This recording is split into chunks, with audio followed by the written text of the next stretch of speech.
भी mutual fund की portfolio बनाने की बातें आती हैं तो हमें हमेशा कहा जाता है कि पोर्टफोलियो को डाइवर्सिफाई करें, और डाइवर्सिफिकेशन के नाम पे हम अपने मित्रों की सलाह पर, शो कॉल्ड फाइनेंशियल एडवाइजर की सलाह पर, इलेक्ट्रॉनिक मीडिया में दिए गए रिकमेंडेशन के आधार पे अपने फंड को पोर्टफोलियो में ऐड करते रहते हैं। और एक समय ऐसा आता है कि उस पोर्टफोलियो में फंड्स की संख्या काफ़ी अधिक हो जाती है, जिससे कि मैनेज करना काफ़ी मुश्किल हो जाता है। और साथ ही साथ ये भी देखने को मिलता है, यदि हम उसके परफॉर्मेंस, उस पोर्टफोलियो के परफॉर्मेंस पर नज़र डालते हैं तो परफॉर्मेंस का रिजल्ट भी इनकरेजिंग नहीं दिखता है। आज हम चर्चा करेंगे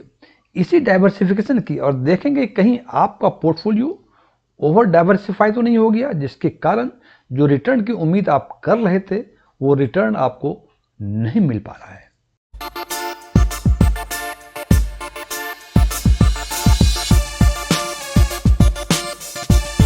इस पर आगे चर्चा करने के पहले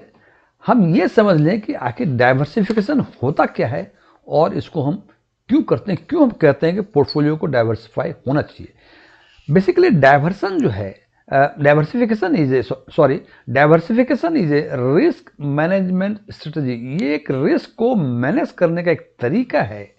that creates a mix of various investments with in A portfolio, जो कि अपने पोर्टफोलियो में क्रिएट करता है वेरियस इन्वेस्टमेंट। मतलब मीन्स इसका मतलब ये हुआ कि एक रिस्क कम करने का तरीका है जिसमें कि अपने पोर्टफोलियो में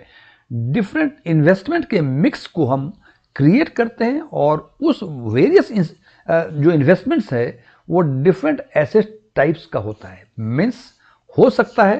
कि आप अपने पोर्टफोलियो में स्टॉक भी डालें, म्यूचुअल फंड भी डालें, गोल्ड भी डालें, रियल एस्टेट का भी डालें, बैंक फिक्स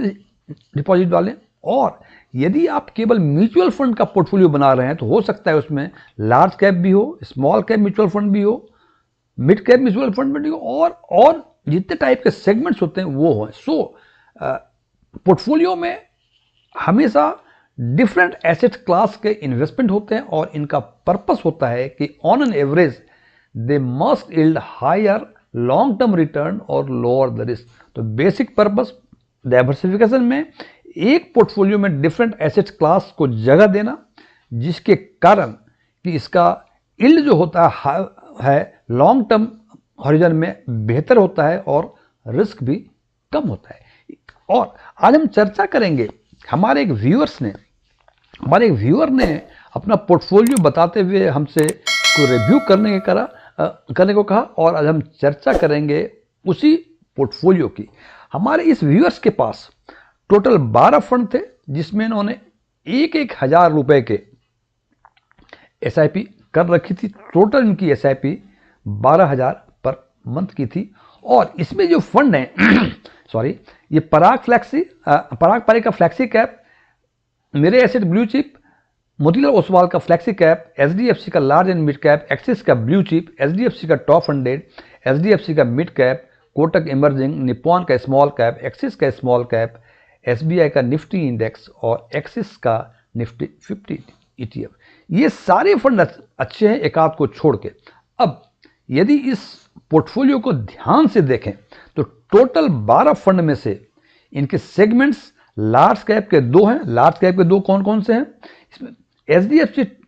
टॉप 100 और एक्सिस ब्लू चिप, ये लार्ज कैप के हैं। मिड कैप के भी 2 हैं, HDFC मिड कैप और कोटक इमर्जिंग इक्विटी फंड, ये मिड कैप के हैं। स्मॉल कैप के भी 2 हैं, निप्पॉन स्मॉल कैप और ABSL का स्मॉल कैप। और फ्लैक्सी के 2 हैं, पराग पारिक फ्लैक्सी और मोतीलाल ओसवाल का फ्लैक्सी कैप। और लार्ज एंड मिड कैप के हैं, मेरे एसेट का इमर्जिंग ब्लू चिप और HDFC का लार्ज एंड मिड कैप। और 2 फंड है इंडेक्स फंड, जो कि लार्ज कैप इंडेक्स फंड है, SBI निफ्टी और एक्सिस का निफ्टी। अब देखें, ये 12 फंड में से 2 फंड लार्ज कैप के, 2 फंड मिड कैप के, 2 फंड स्मॉल कैप के और लार्ज कैप, और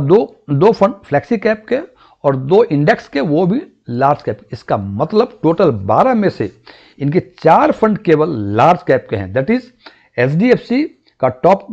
100, HDFC और axis blue chip, SBI Nifty index और एक्सिस निफ्टी 50 ETF। ये 4 फंड इनके केवल लार्ज कैप के हैं।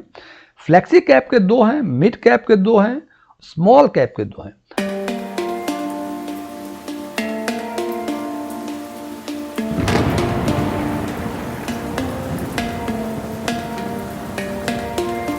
अब यदि इन फंड्स की यदि हम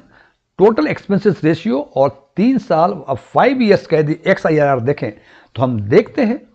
कि टोटल एक्सपेंसेस रेशियो पराग फ्लैक्सी का 1.40 है, SBI निफ्टी, चूंकि ये दोनों इंडेक्स फंड हैं तो इनका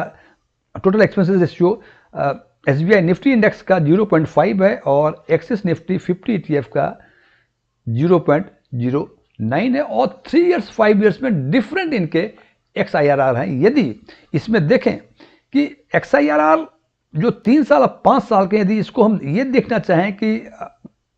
3 ईयर्स और 5 ईयर्स में सबसे बेहतर किसने दिया है और सबसे खराब इन 12 फंड में से किसका है, तो हम देखते हैं कि 3 ईयर्स में सबसे बेहतर दिया है 28.38% जो कि दिया है SDFC मिड कैप ने, और सबसे इन 12 में जो सबसे कम परफॉर्म किए हैं वो है एक्सिस का ब्लू चिप, इनका 6.22% है। यदि 5 ईयर्स की बातें करें तो 5 ईयर्स में भी सबसे कम 10.63 एक्सिस ब्लू चिप ने ही दिया है और सबसे बेहतर दिया है 24.42%। फ्रेंड्स देखिए 5 ईयर्स इस पोर्टफोलियो में यदि 5 ईयर्स या 3 ईयर्स के स्लॉट में देखें तो डिफरेंस है सबसे कम 10.63 और सबसे अधिक 24.42, इट इज अराउंड 14% का डिफरेंस। और 3 ईयर्स की यदि बातें करें तो सबसे कम 6% और सबसे अधिक करीब 28%, ये करीब 22% के आसपास का है। और टोटल एक्सपेंसेस रेशियो में ये 0.09 से लेके 1.79% तक।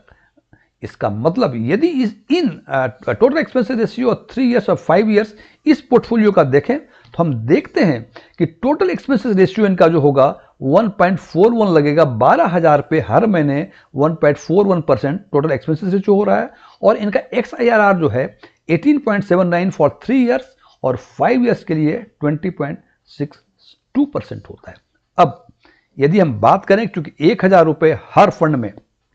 हमारी SIP लगी हुई है, तो 3 साल के बाद 18.79% के हिसाब से वो अमाउंट बनता है 5,83,484 रुपये, और वही अमाउंट 5 साल के लिए यदि हम चाहें तो ये बनता है 12,63,277 रुपये एट द रेट ऑफ 20.62%। मैं फ्रेंड्स मैं फिर बता रहा हूँ,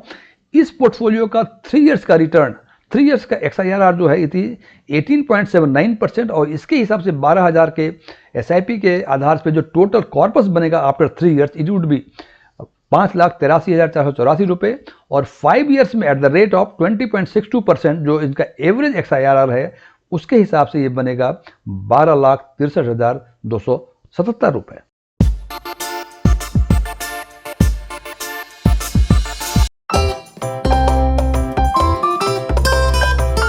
अब यदि इस पोर्टफोलियो को हम कट शॉर्ट करना चाहें, कीपिंग इन व्यू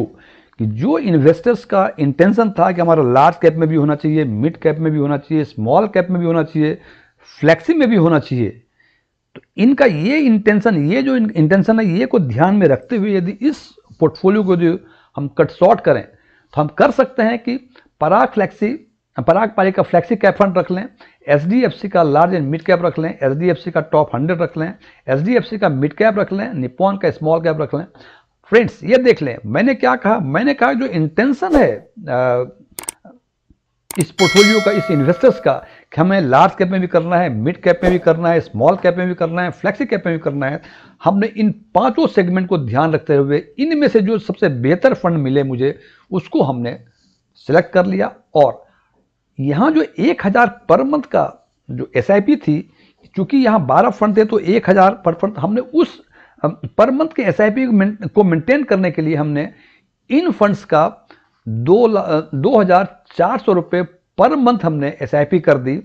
और जिससे कि हर महीने 12,000 रुपये ही SIP में जाएंगे। और इस हिसाब से यदि हम देखते हैं इनके रेस्पेक्टिव इन्वेस्टमेंट जो XIRR है इनका, उसके हिसाब से यदि हम देखते हैं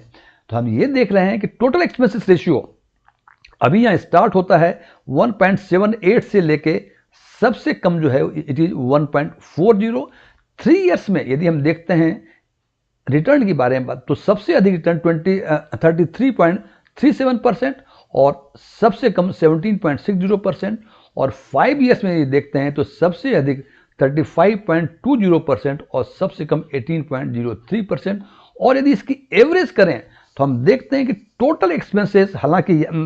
जो पहले पोर्टफोलियो था इसमें 1.41 था, जो कि अब बढ़ के 1.59 हो गया, लेकिन 3 ईयर्स का जो XIRR है 18.79% से बढ़ के 24.96% हो गया, और 5 ईयर्स का जो पहले पोर्टफोलियो में 20.62% था वो अब बढ़ के ये 25.29% हो गया। फ्रेंड्स, मैं फिर रिपीट कर रहा हूं, हालांकि टोटल एक्सपेंसेस रेशियो 1.41 से 1.59 बढ़ गया। इट इज ओनली बिकॉज कि हमने जो लार्ज कैप का हमने केवल HDFC का टॉप 100 रखा है, और ये दोनों फंड जो इंडेक्स फंड थे ये दोनों भी लार्ज कैप के ही इंडेक्स फंड थे। क्योंकि ये इंडेक्स फंड है, इनका एक्सपेंसेस रेशियो काफ़ी कम होता है, ये जब निकाल दिया हमने ये एक्सपेंसेस रेशियो बढ़ गए, लेकिन XIRR 3 साल में करीब 6% के आसपास और 5 साल में करीब 5% के आसपास इनका XIRR बढ़ गया। और वही SIP जो 12,000 पर मंथ पहले पोर्टफोलियो में था, वही SIP यहाँ भी 12,000 पर मंथ पोर्टफोलियो में है। यदि इसको हम इसका रिटर्न देखें 3 साल के बाद, तो हम देखते हैं कि 3 साल में ये 12,000 पर मंथ यदि इन 5 फंड में यदि इन्वेस्ट करेंगे हम, तो 6,47,241 रुपये हो जाएंगे, और 5 ईयर्स में ये अमाउंट हो जाएंगे 25.29% के हिसाब से 14,51,067 रुपये, जो कि यदि यहाँ से यदि कंपेयर करें तो 3 ईयर्स में यहाँ 5,83,000 था जो बढ़ के 6,47,000 हो गया। 5 ईयर्स में जो 12,63,000 था वो बढ़ के 14,51,000 हो गया। और यदि इसके डिफरेंस की बातें करें कि यदि पोर्टफोलियो को जो हमने शॉर्टलिस्ट किया या कट शॉर्ट किया, उन्हीं फंड में से कोई एडिशनल फंड हमने ऐड नहीं किया, उन्हीं फंड में से जो डबल किया हुआ था हमने उसको हमने शॉर्टलिस्ट किया, ये रिमूव किया, तो डिफरेंस जो 3 ईयर्स में बन जाता है वो 63,757 रुपये के आसपास बनता है, और 5 ईयर्स में ये डिफरेंस 1,87,790 रुपये के आसपास बने।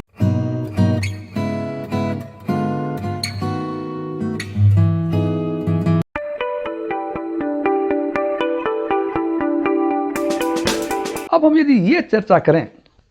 कि आखिर अपने पोर्टफोलियो में कितने फंड रखने चाहिए, जनाब कितने फंड रखना है ये डिपेंड करता है आपके इंडिविजुअल परसेप्शन पे, आपका इंटेंशन, आपका इन्वेस्टमेंट ऑब्जेक्टिव्स क्या है। फॉर एग्जांपल, इस व्यूअर्स ने कहा था कि हमें लार्ज कैप भी रखना है, मिड कैप भी रखना है, स्मॉल कैप भी रखना है, फ्लेक्सी कैप भी रखना है, तो हमने इन जो इंटेंशन था इनको हमने इस फंड में जो हमने अपना पोर्टफोलियो बनाया इसको हमने शॉर्टलिस्ट किया हमने। लेकिन इसमें हालांकि ये पोर्टफोलियो भी आइडियल पोर्टफोलियो नहीं है, क्योंकि इसमें जो मुझे दिख रही हैं इरेगुलरिटी टाइप की चीज़ें, यदि आपने लार्ज कैप और मिड कैप में आपने इन्वेस्ट किया हुआ है अलग से, तो फिर लार्ज एंड मिड कैप में इन्वेस्ट करने का क्या मतलब। तो इसको यदि और छोटा करना चाहें तो यहाँ HDFC का लार्ज एंड मिड कैप को हटाया जा सकता है। इट इज ओनली बिकॉज आपने लार्ज कैप में भी किया है, मिड कैप में भी किया है, तो जब दोनों में जब कर लिया है तो फिर तीसरे फंड में तीसरा LMC देने की जरूरत क्या है। नंबर 2, यदि आप चाहते हैं कि केवल लार्ज कैप या मिड कैप में करना है, मिड कैप या स्मॉल कैप में करना है, तो उसके हिसाब से फंड को शॉर्टलिस्ट करें और ये देखें कि कम से कम नंबर ऑफ फंड्स को अपने पोर्टफोलियो में रखें। नंबर 2, एक चीज़ और अधिक फंड रखने से होती हैं, ये जितने लार्ज एंड मिड किसी पर्टिकुलर सेगमेंट के जो भी फंड हैं, चाहे फ्लेक्सी के 2 फंड हो, 4 फंड हो, उसमें बहुत सारे स्टॉक्स की ओवरलैपिंग होती है। आपको लगता है कि हमने अलग अलग फंड में इन्वेस्ट किया, लेकिन बेसिकली वो फंड जो है एक पर्टिकुलर स्टॉक या पर्टिकुलर सेक्टर में इन्वेस्ट करते हैं, तो आपको अलग अलग फंड रखने का फायदा आपको नहीं मिलता है। फ्रेंड्स, अगेन आई रिपीट कि number of funds, mutual funds में आपके पोर्टफोलियो में कितने होंगे ये डिपेंड करता है आपके परसेप्शंस पे। यदि आप चाहते हैं कि लार्ज कैप मिड कैप रखना है, मिड कैप स्मॉल कैप रखना है, लार्ज कैप स्मॉल कैप रखना है, या फ्लेक्सी रखना है, या ELSS रखना है, तो उसके हिसाब से फंड को शॉर्टलिस्ट करें। लेकिन यदि एक सेगमेंट को एक से अधिक फंड रखने की कोशिश ना करें, आपको लगता है कि हम अलग अलग डाइवर्सिफाई कर रहे हैं, ये डाइवर्सिफाई नहीं है, ये ओवर डाइवर्सिफिकेशन है, जिसके कारण कि आपका जो रिटर्न मिलता है over the period of time 3 years, 5 years, 10 years, ये कम हो जाता है और फंड को मैनेज करना और फंड को रिव्यू करना भी ये अपने आप में एक दिक्कत होती है। हालांकि अंतिम निर्णय हमेशा आपका। Thank you.